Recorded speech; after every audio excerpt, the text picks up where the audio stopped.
জিমিনের পাঠানো সেই রহস্যময় ভিডিওতে তের পুরো পৃথিবী উলটপালট করে দিয়েছে। জাঙ্কুক কেন বলল তের আসল পরিচয় সে জানে। তে কি সত্যি সাধারণ কোনো মেয়ে, নাকি তার অতীতের সাথে জড়িয়ে আছে কোনো রাজকীয় ভয়ঙ্কর রহস্য? আজ তের সব প্রশ্ন উত্তরে মিলবে। চলুন দেখে আসি আজকে ধামাকা পর্বে। তে দৌড়ে জাঙ্কুকের স্টাডি রুমে ঢোকে। জাঙ্কুক কিছু পুরনো ফাইল দেখছিল। তের চোখে জল দেখে সে থেমে যায়। তে চিৎকার করে বলে ওঠে, আর কত মিথ্যা বলবেন জাঙ্কুক? জিমিন এই ভিডিওতে কি বলছে?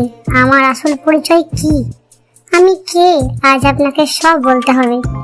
জাঙ্কুক খুব শান্তভাবে ফাইলটা বন্ধ করে তের দিকে তাকায়, বলে ওঠে, ভিডিওটা জিমি পাঠিয়েছে, মানে ওটা একটা ফাঁদ। তুমি ওর কথায় বিশ্বাস করছো? তে বলে ওঠে, আমি আপনার নীরবতাকে ভয় পাই জাঙ্কুক। আপনার চোখ বলে দিচ্ছে আপনি কিছু লুকোচ্ছেন। আজ না বললে আমি এই বাড়ি থেকে চিরন্তরের মতো চলে যাব। জাঙ্কুক উঠে এসে সব দরজা বন্ধ করে। তারপর সে তের সামনে একটা পুরনো ফাইল আর কিছু কাগজ নিয়ে আসে। জাঙ্কুক বলে, তুমি জানতে চেয়েছো তুমি কি? তুমি এই শহরে সবচেয়ে বড় বিজনেসম্যানের একমাত্র উত্তরাধিকারী, যাকে 5 বছর আগে একটি দুর্ঘটনায় মৃত বলে ঘোষণা করা হয়েছিল। তুই অবাক হয়ে, কিন্তু আমার বাবা মা তো গ্রামে থাকে। জাঙ্কুক বলে, ওরা তোমার আসল বাবা মা নয়। তে দুর্ঘটনার পর জিমি তোমাকে মেরে ফেলার চেষ্টা করেছিল। আমি তোমাকে সেই আগুনের ভেতর থেকে বাঁচিয়ে এনেছিলাম।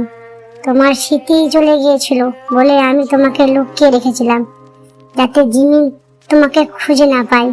জাঙ্কুক তের খুব কাছে এসে তার চোখে জল। জাঙ্কুক বলে ওঠে, আমি তোমাকে ছোটবেলা থেকেই চিনি।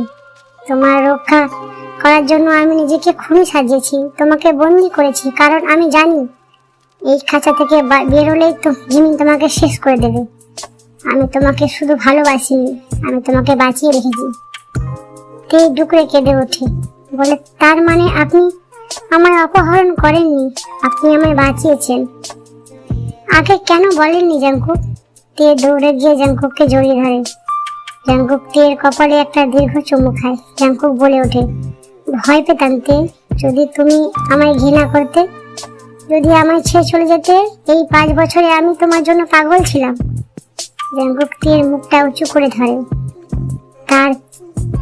তার চোখে চোখ রেখে বলে, এখন থেকে তুমি শুধুই আমার বন্দিনী নও, তুমি এই সাম্রাজ্যের রানী, আর আমি তোমার আজীবনের গোলাম। গভীর রাতে তের ফোনে একটা অচেনা নাম্বার থেকে ফোন আসে। জিমিন এসে বিক্ষোভ হাসি শোনা যায়। জিমিন বলে ওঠে, জাঙ্কুক খুব সুন্দর গল্প বানিয়েছে, তাই তো? কিন্তু ও কি তোমায় বলেছে তোমার বাবা মায়ের ওই দুর্ঘটনা আসলে কার হাত ছিল? কাল বিকেলে পুরনো চার্চের কাছে এসো, আসল খুনিকে নিজের চোখে দেখে যেও। তে ভয়ে জমে গিয়ে বলে, তার মানে জাঙ্কুক কি গল্পে কি আবার নতুন মোড় নিল? জিমিন কি সত্যি বলছে?